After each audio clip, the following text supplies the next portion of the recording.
Dreamy Dreamland, wherever you are. And welcome aboard. We are live chatting it today, as we always do. Looking forward to hearing from you. Remember, don't believe a word I say. This is just for entertainment's sake. So this is probably around my 1500th show. Who knows? But they're all kind of there. And they are, I've been doing this now almost 7 years. Holy moly. Started in 2017, 18, 19, 20, 1, 2, 3, 4, about 7 years. And it's gone, quite a bit. We've been all over the place. And I'm here in Tennessee, in the deep green.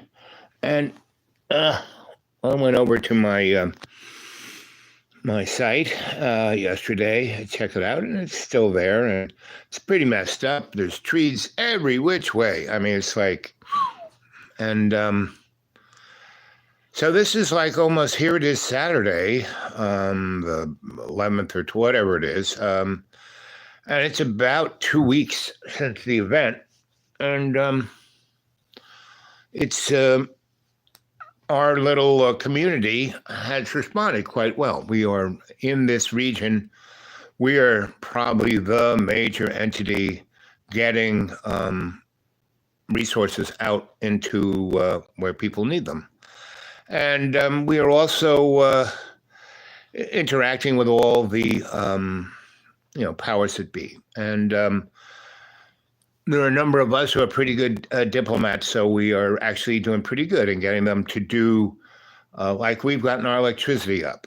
Could have taken, they would say, it might be a month or two. I mean, our utilities sent, 60% of our guys to Florida before, when Helene was going to mess with Florida, and they're still there, because they were there, they kind of these contracts, it's mutual support. Like the guys who fixed our stuff were from Kentucky and South Carolina and points west of Tennessee. And they didn't come because, they were mutual support. They came because they grew up here, right? And their mamos and their parents and cousins. And so we had a really motivated crew.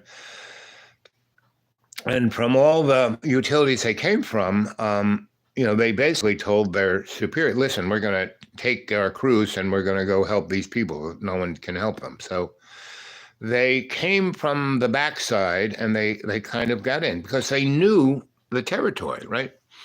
And I ran into this one crew from Kentucky, and they were just, doing what they could see to do and what the materials they had. And, so these guys came with a bucket truck, came with an orca truck, came with, supply truck that had a,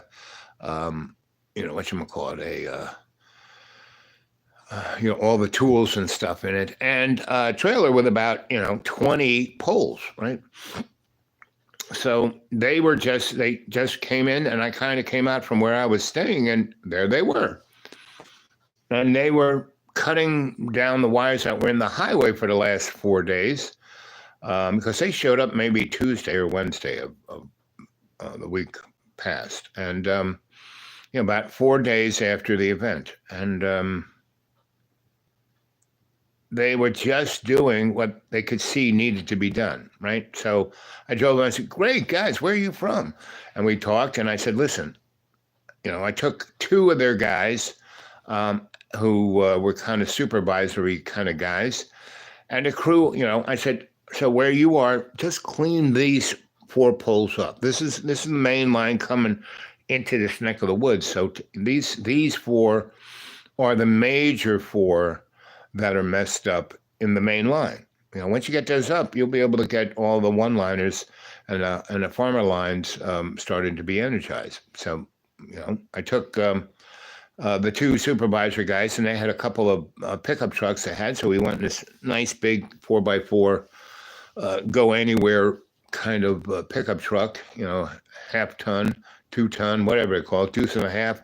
Anyway, so I drove them all over the place, and we pulled out the circuit breakers. So when I energize that line, it won't blow up other things. And we went into as far as they could go. And the day before, 2 days before, guys, young men with 4x4s and side-by-sides and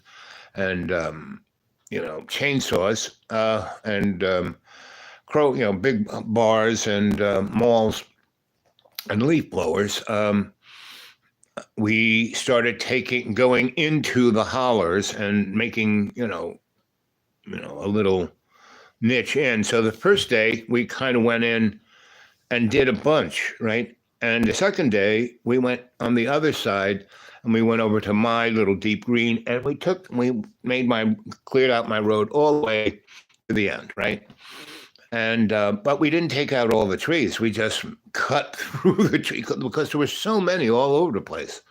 And we didn't cut, people's houses, and they were rich people. So they, these guys weren't getting paid. They were just my buds. And so we did that. And that was kind of miraculous. We did 2 days worth of cutting and getting through like in about 4 hours. So it's pretty amazing. And it was raining and I kept praying and the rain would rain over there and over there, a little bit on us. And we got it done. And so I took those guys in and showed them as much as we could see, but they got the picture, right? So they actually got the power on in at least 50% of that neck of the woods that got hit worse, right?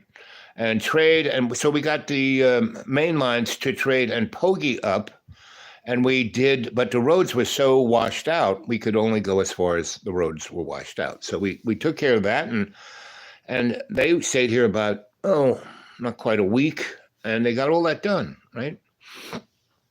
And one of the reasons why they got it done is that those two guys and me went to the utility guy, right? I know the head engineer guy who runs the trucks and all that. And I had gone to them, the event happened on a Friday, Thursday, Friday, Saturday, it was a mess. And we were trying to figure out what we're going to do. And we started, our food bank. We were pretty stocked. And one of our warehouses is pretty close to 81, and another one is right in the middle of it.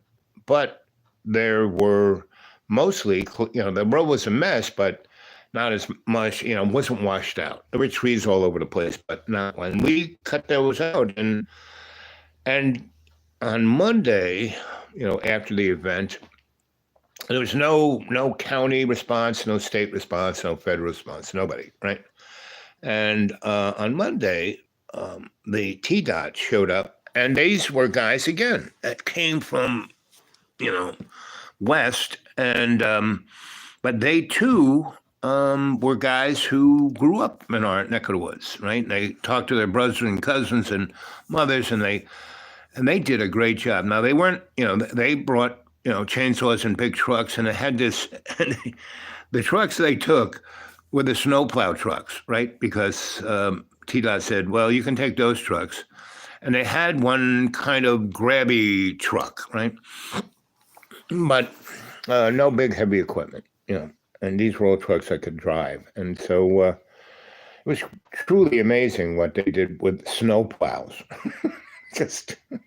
And they had winches too. So they cut things up and push them off to the side and winch them to a place where they could be cut later, right? And so they, by Wednesday after the event, all the roads, all the main-ish roads, we have about 4 county state roads and then, farmer roads. And they cleared as much as they could, right? Without heavy equipment. And then they, and they were great, and we had a great old time. And so by, Wednesday, Thursday of 4, 5, 6 days into the event, we had things pretty sorted out. And why it was sorted out is because we didn't wait for the state to take care of it. We didn't wait for any of that. We just hit the ground running. And we had resources, so we started feeding people and taking care of people. And by Thursday, 5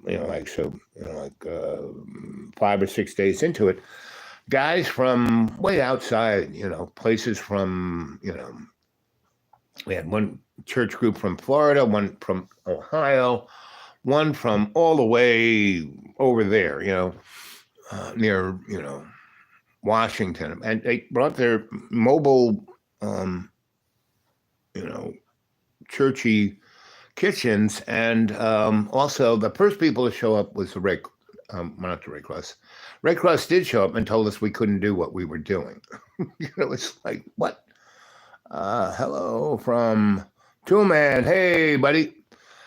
And we told them to get lost, right? And, FEMA came by once and just looked at what we were doing and said, well, okay, bye. But Red Cross actually, they weren't annoying, but that first, they're like authorities guys. They were, a joke. Some other Red Cross people came from other places who actually got their hands dirty. And I don't, it was difficult because they were from far away. And then people here were not happy that, they wore I said, you should just take your Red Cross red vest off and just wear a shirt. And so anyway, those guys left, but they tried. But the bureaucrats, no. Let's see, who else is here? What do you think about John Birmingham? Well, first of all, what I think about John Birmingham is he's my friend, and I don't give up on my friends, right?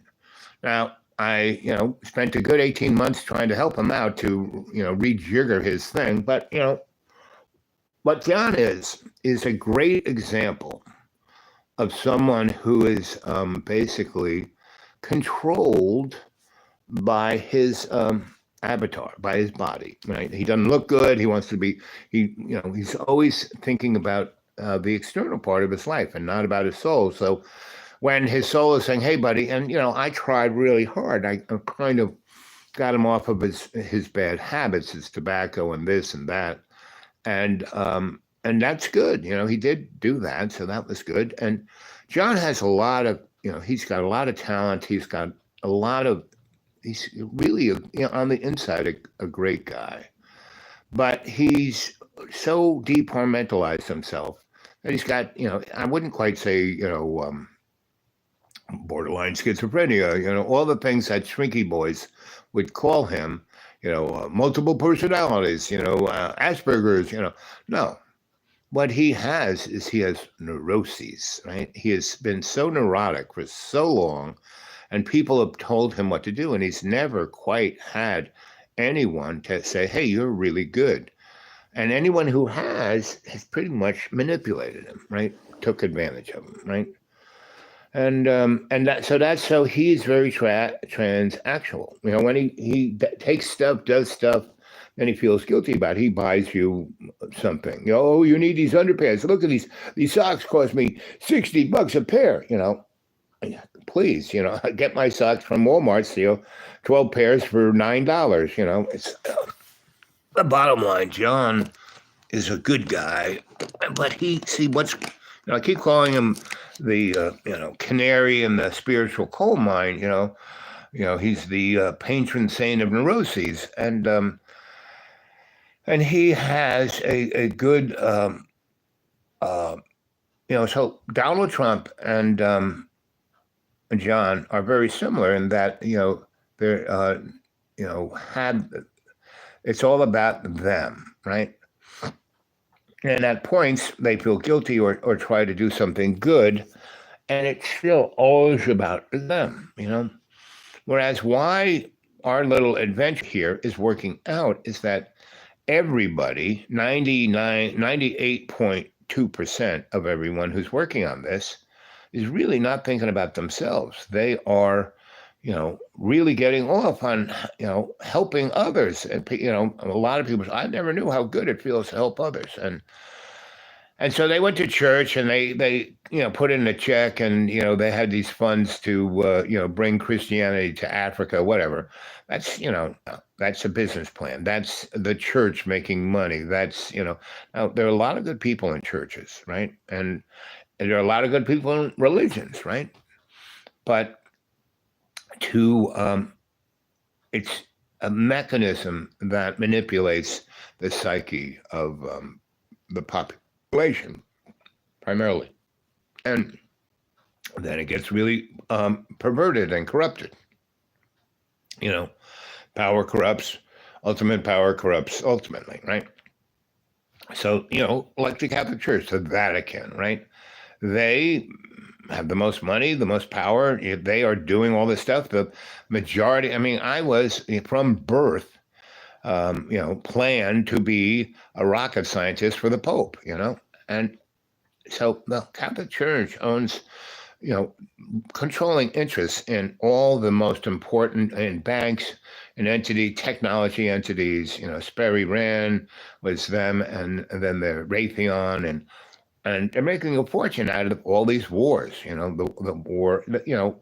It is unconscionable what we're doing in the Mideast, because we're going to have nuclear war there, right? And we're going to lose, Iran. They don't have the resources we do, but they have some pretty good technology, and they can go after. I mean, they can attack us through the internet, right?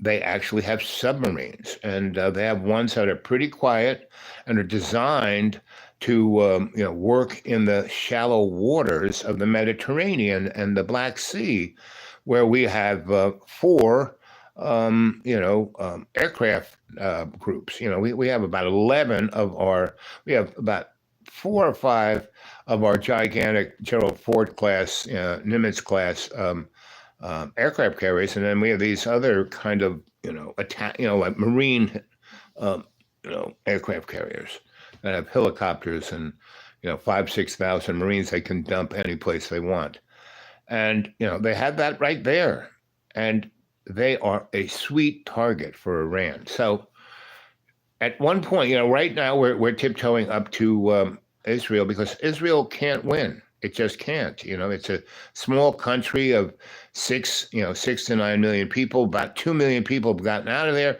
People are running out of that country as fast as they can get their butt out of there, right? So I would say, by spring, the population, if we don't go nuclear, but we're going to go nuclear way before then. I would say by Christmas, there will be a nuclear exchange, right? And now, Iran has been, they're only a week away from having a nuclear weapon. If they're only a week away, they already got one. They've already got them, and they've already, put them on platforms, and they got them out of harm's way, right? And the best place to put them on, submarine on a torpedo. And even if your nuclear weapons no more powerful than the Hiroshima and Nagasaki one, you kind of shoot one of those torpedoes with that at an aircraft carrier group. It doesn't have to hit anything, just get close enough, right? And so we are putting close to, 20, 30,000 American sailors and Marines in harm's way, right? We're putting maybe, a fifth of our naval assets in harm's way, right? But who cares? We have weapons, space-based DEWs, direct energy weapons. And then we have things like HARP and other. HARP is like a 30-year-old piece of hardware. And we have other things that are way more. We have these, I don't know if you've ever seen the Doppler radar trucks, Well, there are other energy trucks that ride around that look just like those Doppler radar trucks, and they can control the weather. They can speed things up. They can turn them.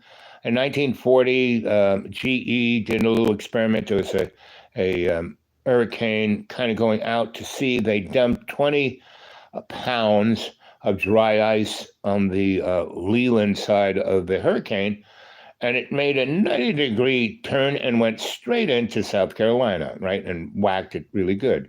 That little hurricane a few years ago, that decimated the New Jersey shore and New York City. That was a controlled thing. Right now, don't believe a word I say. Go on to the good old YouTube and take a look. Right. So John, I tacked sideways because this is what's kind of going on around us, and John is the product of that, right? Because if you look at the pyramids, I went to the pyramids with this research group, and they were looking for technology. So they were out there digging stuff up, and I was in the Holiday Inn, drinking Mai Tai, staying by the pool. And early in the morning, I would go to the market. Late in the afternoon, I would go to where the coffee houses where men were, and I would, talk to them. And they were all, these guys were all coming from the last afternoon prayer, and they go to them, they finish their job, the call for prayer comes, they do that, and then they go hang out with their buddies before they go home and have dinner with the family, right? And so I got to know those people really well, and they're not dummies, they're not heathens, they're not, they are good human beings, right? And Muslims are Christians on steroids. I'd love to see Christians pray 5 times a day the way Muslims do, and they, they just sit in a pew and fall asleep. They basically roll out the prayer blanket, carpet, and prostrate themselves on the floor and towards Mecca and pray the prayers, right? And they really pray. They say them out loud. They energize their bodies, right? So, because that's what prayer is. It's a vibratorial, energetic of the universe in your body, right? That's that co-creation with God. So I'll let you feel it. So, our Father, who art in heaven, hallowed be thy name. Thy kingdom come, thy will be done on earth as in heaven. Give us this day our daily bread, and forgive us our trespasses as we forgive those who trespass against us. As was in the beginning, is now, ever shall be. And every day let us take the peace of the earth and make it stronger in your glory, in co-creation with your love and Jesus's unconditional forgiveness. Hear our prayer. See how that energized you, right? And that's what prayer is all about. So when I was there, and these guys were bringing the stuff, and they had this like game room in this Holiday Inn we were in, that was in the little town that was right at the foot of the pyramids in the Valley of the Kings and the Sphinx. And so my whole reason I was there, because I had been at Trinity College in Dublin, Ireland, and I had a mentor named Archie, who was, a Scottish guy, English Earl or Duke or whatever he was. His family, was in that scene. He went to all Eton and Oxford and all that, but he was a code breaker, right? So he got into, all of the ancient languages, and he realized that they were talking about technology, right? So he basically, his whole trip was that there are pyramids all over the earth in ley lines. And there are Machu Picchu, they're all over the place, right? And they're really all over the place, meaning in the Grand Canyon at one end, there's like Egyptian stuff there, right? They don't let the tourists go there. They don't let anyone see it really, but it's there and it's all over America. So we went all over Ireland with the early version of ground penetrating radar with this guy, and he wasn't always there, but Archie knew the crone. I mean, how I met the crone was through Archie. And, so she taught me how to gauze, with a stick, but I mean, I could do anything. I was doing that, and, we talked, and she was getting me to gauze with a switch. And I said, you know what? I relate to electricity a lot better than what this is. I'm not a druid, so in her closet she had hangers from the laundromat there that were metal, right? So I clipped them up and made them L's, and they went in my hand, and they were great because whenever you went over ley line, they just crossed, right? And so she goes, well, that's kind of cool. And she goes, this is so much better than the piece of wood. Wood's okay. It's old school, but I like this. So, the guy, he had it.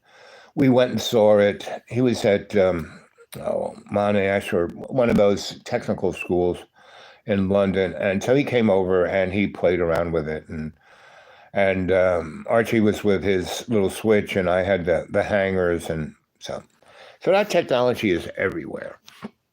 And so that's why when I got invited to go on this little tour, go to Egypt, they're paying the whole nickel and paying me a nice little check to go as a consultant. Yeah, baby, I'll go. I still had a workable, slave documents that John stole those. He stole all of my yearbooks, my pictures of my grandparents, all that, and my pictures of me getting married, And then when he threw me out, and he threw me out, and get out. I couldn't really take any time to pack anything up, so I just left and had a great adventure. The 32 times he threw me out, I had 32 amazing adventures. And that's what life's about. So this whole thing I'm doing here is an adventure, right? And so I'm dealing with lots of people here. I mean, lots, right? And so I can, move and organize as the best of them. And the ladies in charge know this. But I'm old, and I can, I'll move and I'll do something, and then I'll sit down, right? And people, you're sitting down, but those guys just, the guys just stand there and chew tobacco and spit on the floor. The girls do all the work, do all the organizing, do everything. There's about 4 guys that, or there's 2 guys. One's the Bob Hope. The other guy is the can-do youngster. He's about 35. And then there are the 3 son-in-laws of the different ladies who are running everything. So, they gotta push that barge, lift that bale. But they'll go over in the corner and hang with the boys spitting tobacco, but not all the time. They do a good job. So everybody who's doing something sees that Al, actually, he's pretty amazing. Like the other day, and they change shit around all the time because they're getting it better and better because we're getting so much stuff. And even though we have a big warehouse and a big facility with lots of rooms and big spaces, when the winter comes, we're going to need to put people up in those because this one building is actually heated and cooled. So, anyway, and I keep telling we got a lot of stuff here, but we have to get satellite places and move this stuff out. And now that the roads are getting better and better, we can do that. We're doing that, right? So, but when we take it out to satellite people, they're not as really, they don't know how to organize. These girls have been doing the food bank thing for the last 20 years. And they're pretty good. And then we had the nice 3 years where we got the 3 churches together to put together our resources, and it really worked out great. I mean, we were well prepared for this event, right? Because before people started sending stuff, we already had stuff, right? Let's see.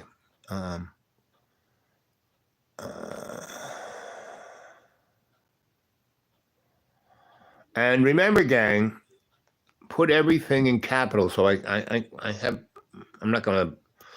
should have found my glasses before I did this, but I did about 5 other things before I did this. So here we are into 29 minutes and 30 seconds, and there's 3 of you there. So how about some thumbs up? Come on, let's go. Some thumbs up.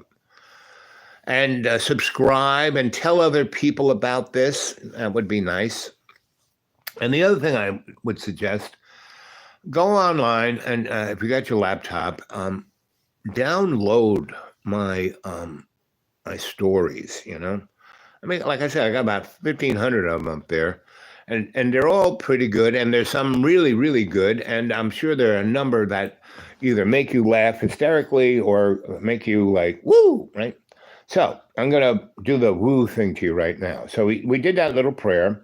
And so that prayer is an ancient prayer, right? And that was, the prayer that Jesus used on, when he was you know, telling the story on the mountain, and then gave out the fishes and the loaves. And so it's a very strong prayer. And so if you energetically put it in your heart and let it vibrate, it'll change you. So, and do it often, I do it 4 or 5 times a day, right? I'm at a place where I can just go into state and I'm there, right? Anyway, and I use that prayer when I'm with a group of people, right? I got it tattooed on my soul, so I just have to visualize and bang, oh, there I am. But when I was in Egypt at the foot of the Valley of the Kings, and so I'm this Tesla guy, so they would bring me these artifacts, and I could say, well, yeah, this is an energetic instrument, And there was another guy who was an electrical engineer, and there was about 20 people who were like archaeologists and anthropologists, and the boss, right? And the boss, he's the guy who said, "Al, I'm going to take you to Egypt." Oh, that's good. Who's paying for it? He said, "Oh, we are, and actually, we're going to give you a paycheck." Oh, great. Where are we staying? Because I knew the place. And in my younger days, I kind of strolled through there when I had no money. And it's pretty nasty, But there's a Holiday Inn, there's Sheraton, there's, same one of those places. It's not, air-conditioned pool, drinks with little umbrellas in it. They said, oh, we're going to stay there, and we're going to get you a nice room, and you don't have to dig or do anything. We want your unvarnished opinion, right? That's what I got paid for. Mostly that's what I got paid for. So we saw a lot of stuff, and I went up there a number of times. I would, actually had a driver, right? So I would go out there in the afternoon when things cooled down, when they were like, they had found stuff and they were cleaning it and putting it in boxes and, blah, blah, and documenting and doing all that stuff those guys do. And I would poke around and look at stuff. So the pyramid is exactly the mean of pi, right? And it exactly gives a location of the grid of energy ley lines, right? And so we were looking at that, we were documenting that, we were doing all of that, right? So the pyramid is also a calendar of sorts, right? And it goes directly to the Mayan calendar, right? And when the Catholic Church got involved, like in 400, they basically, we went on to the Julian calendar, and we added 5 days to the calendar. It used to be just 360 days, not 365. And China and Japan and another imperial force, I think maybe not the Mayans, but somebody else, like in the BC days, did that, right? Just for convenience, right? And so when we thought the Mayan calendar ended in 2012, it didn't. It ends somewhere between 2046 and 2080. But it's, when you look at it, 360, it's 2046. And what happens every, 26,000 years, which is how long the Mayan calendar was, and it breaks up into these different, I forget what they're called, but they're like lives of the planet. And so there are, and archaeologists have picked this up. There have been a number of planetary kills, right, where something asteroid hits, big earthquakes, volcanoes, typhoons, all that kind of stuff. There are big, back just after the Civil War, go Google the mud flood, right? And we had, you think Asheville had it bad?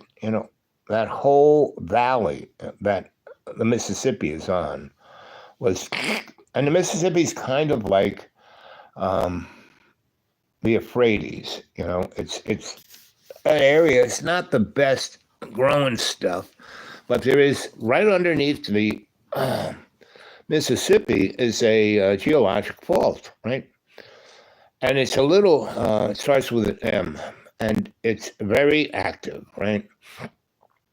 And so the mud flood, they had a earthquake of sorts in that, where the whole Mississippi went backwards instead of coming from the north to the south to exit into the Atlantic. It went the other way, right? And so that was like a little bit after the Civil War, and there were other things. There were, all our weather, what goes on Earth really comes from the sun. There's energetics that affects the whole solar system. And I mean, you look at Jupiter. I mean, all those planets do such weird things. They all do. I mean, Venus is, our twin, but because it's a little closer, a little this, a little of that to the sun, instead of having this nice green place here, it's, atmosphere of sulfuric acid, and the mean temperature is about 700 degrees, Fahrenheit. So, and it gets a lot hotter too. So we are in a very special place, but it goes through earth changes all the time. And cultures have known this, right? So the rich people, like Elon Musk, he bought the boring equipment, that makes big holes, the things that the Air Force built, the DUMBs, the deep underground military bases. I mean, deep, 1,800 feet, 3,000 feet, way down there. So when the magnetic field around the planet switches, pretty much the crust, the first, 200 feet is going to liquefy in this little barrier, and the whole crust is going to zip around because the gravitational field is going to whoop, north will be south and south will be north and everything whoop. And so the whole surface of the planet is going to zip around the planet, and anything on top will be, like in a wearing blender. So, don't worry about it, because it'll be, you'll smell something, the birds will start like being quiet, you'll look around, and then you won't be there because you'll be in the wearing blender. So it's not going to hurt. It's not going to be anything. It's just whoop. And then you'll realize that you're not your body, right? So there's nothing to worry about. But between now and then, now I'll probably be dead before then, because, so 46 is, let's say, so it's 24 right now. So that's about 20 years from now. I don't think I'm going to be 100 and something. My mom did, my grandma did, but, and they were all pretty messed up. I have everything both my parents ever had. It was like, eh. And, I didn't help it, for 10 years, I was working for the corporate petrodollar, for the desperate corporate lawyers, which was fun. It's, the ultimate in hedonist life. I mean, just, if you ever seen Monty Python's Meaning to Life, and they go on about the 7, deadly sins, and the one where they got the gluttony, and they had this restaurant where all these fat people were just eating themselves till they exploded. Well, that was me. And I have to say, every time I said, so God, is this a sin? And he said, oh, no. You just have to pay for it, And I thought I would die, which I did. I died in a plate of spaghetti. And, I came back on the gurney going into the operating room where they were going to do a quadruple bypass on me, crack my chest, cut my legs up because they were septic, and take out 20 feet of my colon because it was like solid linguine.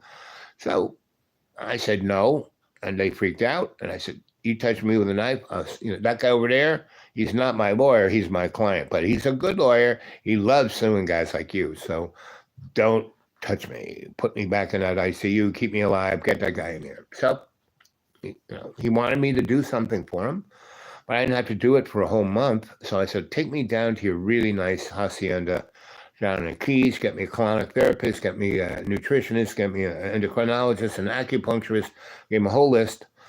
And for 2 weeks, they worked on me. I sucked all that crap out of my colon, got rid of the infections, got me, rejiggered my homeostasis, and, the rest is history. I lost 240 pounds in 7 years, right? And part of that process, I stopped, I gave everything away. When Jesus is telling the rich man, you want to go to heaven, the riches in heaven are much richer than all. You can't take it with you. So I sold everything and gave it away because I was working for all these really interesting nonprofit entities. So the ones I liked, the ones I valued, I just said, here you go. And I wasn't really rich. I had some real estate, I had some stock, not really much, because I didn't put any energy. I was making almost a six-figure, almost. I never want to go over 6 figures. Working 11 weeks a year. Well, if you worked all year long, you'd be a millionaire. I said, fuck that shit. I don't want that.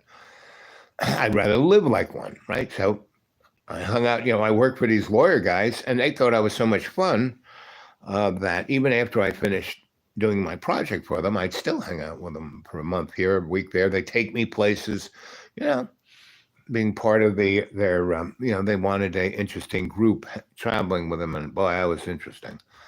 So that's why I'm here today, right? So I live like a millionaire on $400 a month. That's it, right? And you can too. And all you have to do is help others. You don't have to give them your money. Help them. Talk to them. Relate to them. And start off with your family. If you're married, have kids, rejigger your relationship so it's a good one, so it's a healthy one. So my dad's big thing. He always wanted to be a millionaire. He was, his parents were not poor. My grandfather, he was a, J.P. Morgan came to Italy and took him back to America so my grandfather would be his barber surgeon because, J.P. had syphilis and his nose looked like, a mushroom. So, my grandfather would,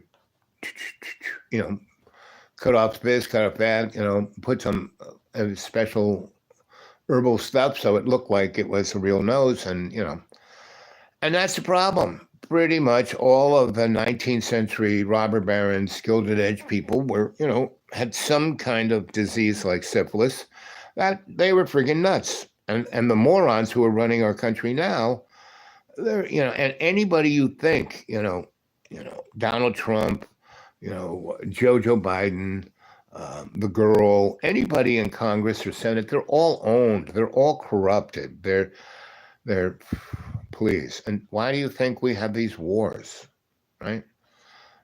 Bibi, AIPAC, and people say, oh, Israel owns our, well, they don't, it's the people above them. Poor Israel, they are going to eat it again because, they're a small country. They have a military, but they're burning it out, right?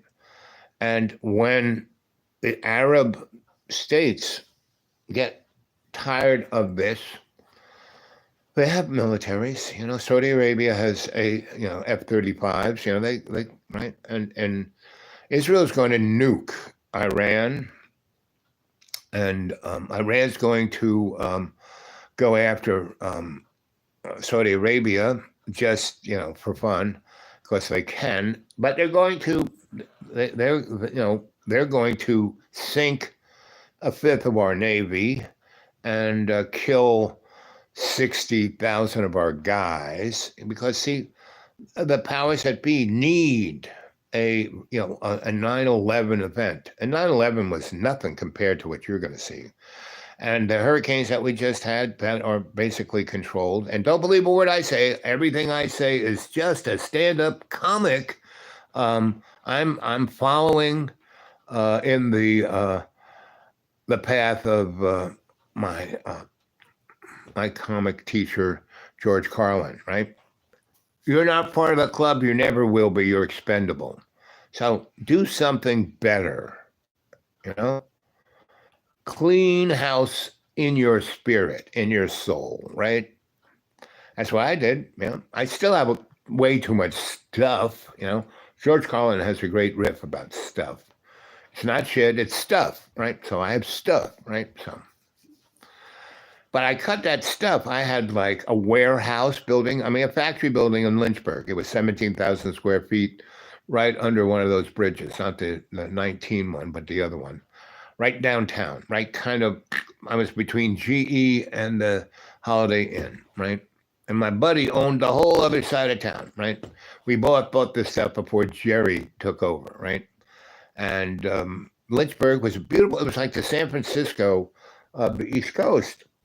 James River, Railroad. It was beautiful. 460 and 19 going through it.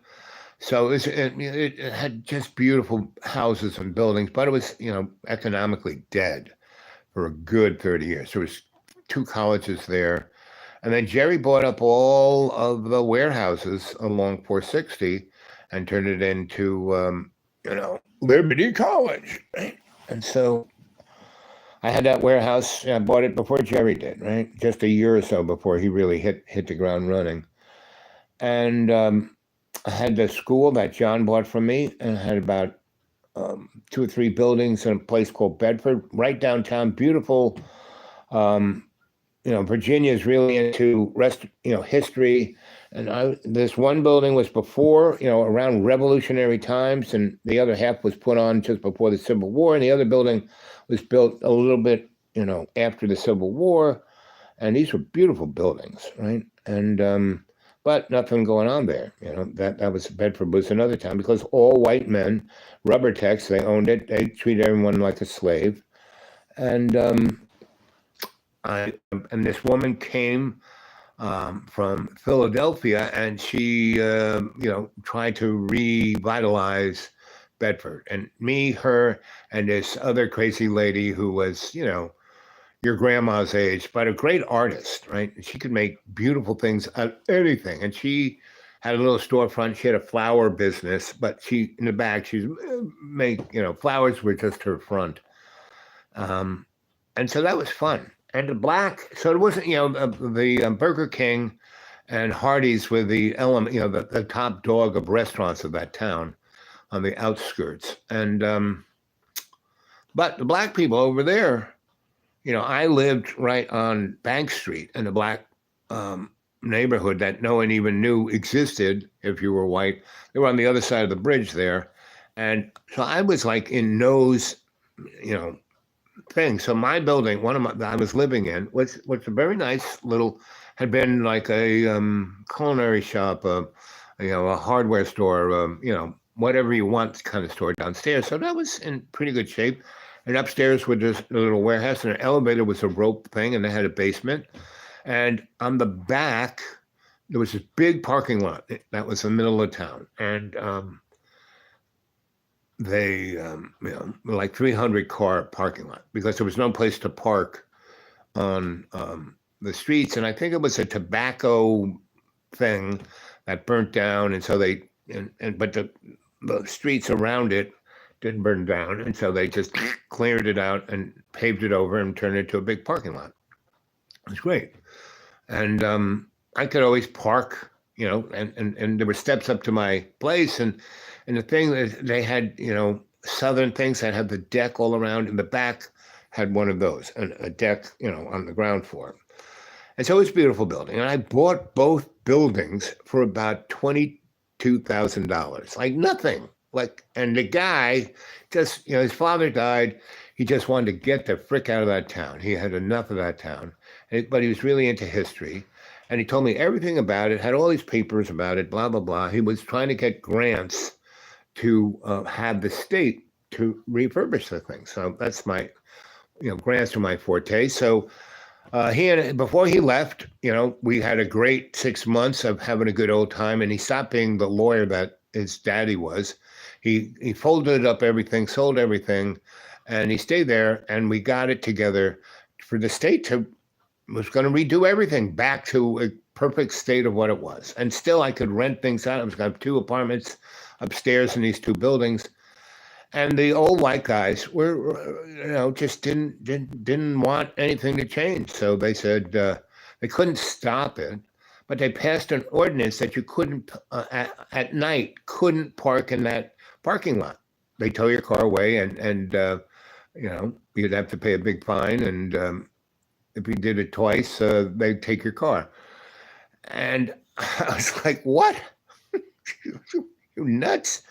And this one guy, well, the guy was going to make the money on towing the car, which was, behind my garage, I'll rent that. You can, those guys, so they have to walk 4 blocks with their groceries at night because they can't just park right in front of the place and just go up the stairs. Really?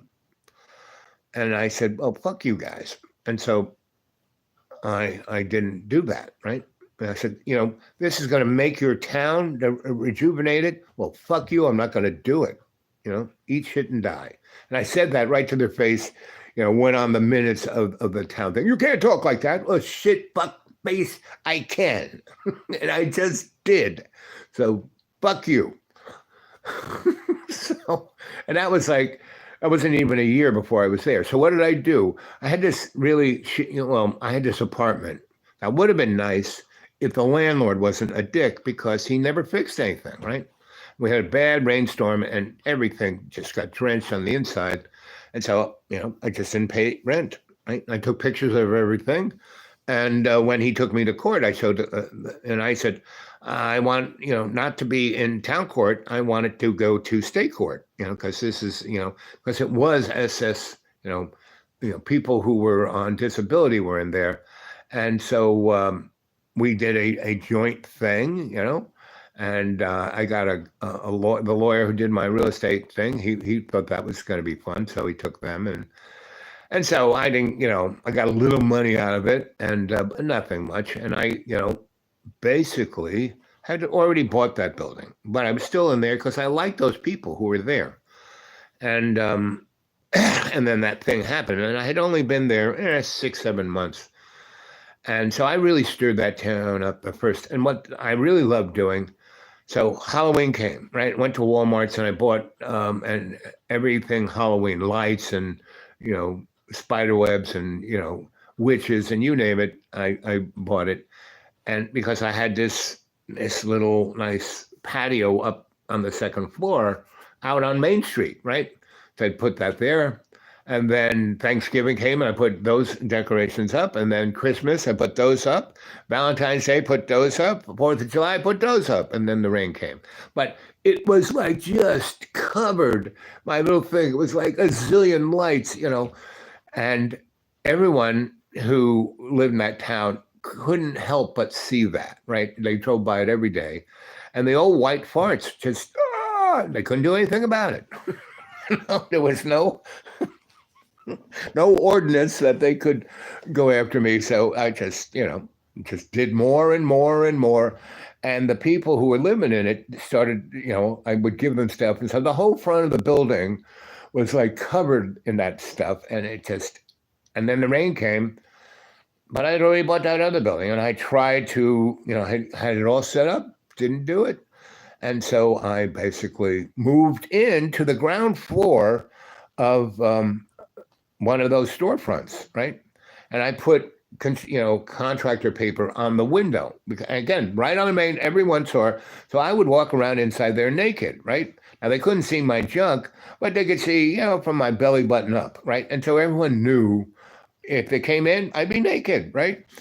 And there's no law about walking around naked in your house, right? I owned a place and it had, you could live there. It had a CO for that's why I was going to put the apartments upstairs. And it had this nice rug. I had a nice four-poster bed, and it had a kitchen, right? So refrigerator, had a shower. It was really nice, right? And it just drove those white guys nuts, right? And I had this building across the street where the lady who had the flowers, she was next door. And so I let her, she wanted more space. So I rented the back part of that building out to her. And it was a really nice building. And it was a music shop. And it had a mezzanine at the top, the shape of a piano, right? And it also had this nice little bar almost, but it was a thing that you would put stuff on to sell, shaped, but it would work great as a bar, right? And so basically I was thinking of putting a bar in that place, right? A restaurant in there, because there was no restaurant, right? And it had all the plumbing and the gas and everything in there. And I started moving, there was a place in near Lynchburg that, had all kinds of restaurant equipment, stoves and tops and you name it, they had it, used, kind of beat up, right? So I'm living in this place, and a staircase, really beautiful a southern staircase goes upstairs, right? And I kind of cleared that front, and I had my little studio, and it looked out, and it looked west, so you could see the sunset. So that was the place I would go up there for cocktails, sit on the deck up there and read a book, and had a hammock, and it was, it was sweet, right? But I would always smell really great food and had nothing, because we had, like I said, all we had was Burger King and Hardee's, and so I'm going, I got to find this. And one night I was really hungry, and summertime, and the summer's, it was like 6 o'clock, still sunny. And so I just, put my pants on and go down the stairs and go, and I follow this man, and I find up in the black neighborhood, there's this house and all these cars around it, and the people hanging out on the front porch and on the grass and in the back. And there's a pit there, and they're cooking up a pig, and I just kind of am mesmerized. And I walk in, and people are just kind of looking at me. I mean, not like they're telling me any smack. They're just kind of looking at me. What's this white guy up in our neighborhood? He's that guy. He's that guy who's going up against the sheriff. And the thing I did with the sheriff was, the first time. So I did that thing with the white guys who, Chamber of Commerce and the judge and all those guys. And he's there, and he's watching this, right? And then they complain about my decoration in the front, right? And one reason I got to know him was that he made a deal about that if you weren't married and you were part of the police force, you had to live in the city. And so, not a bad idea. So a third of everybody in that, and this was the only real apartment house that wasn't like poor people. I mean, they were poor, but I mean, they were working, policemen, retired policemen, old folks on SSI, but everybody was white, right? So that's what that was.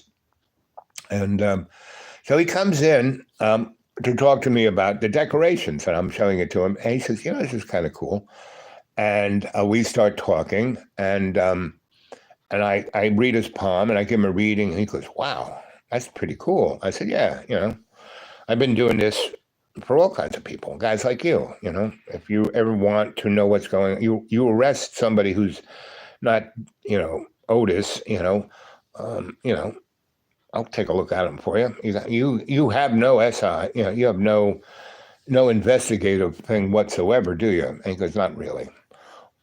And he goes, basically, we just blame certain, the usual suspects, and leave it at that. And so,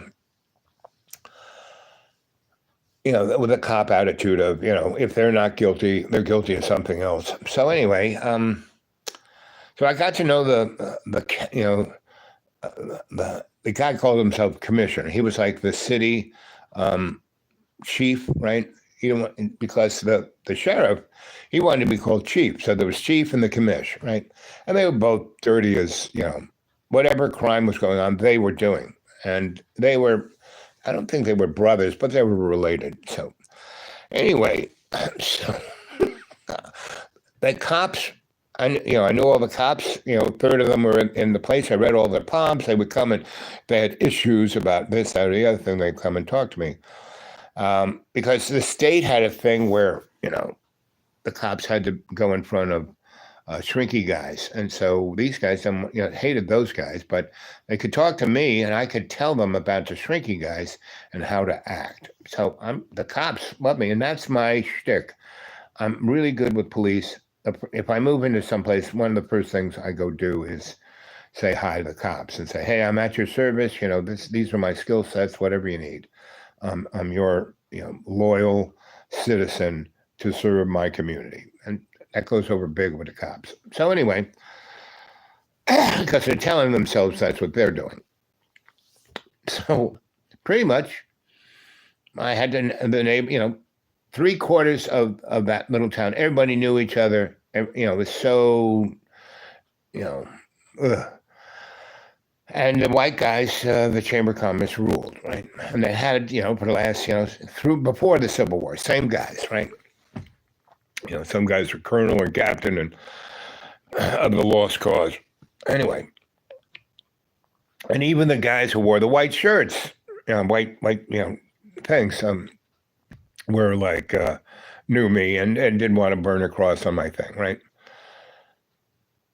So I'm in the black house and everyone's looking at me and I'm just like, and this grandma comes by, here, son, have a plate. And I'm going, oh, Colliers, oh my God, this is great. Oh, mac and cheese, oh, pork, oh, and cornbread, oh.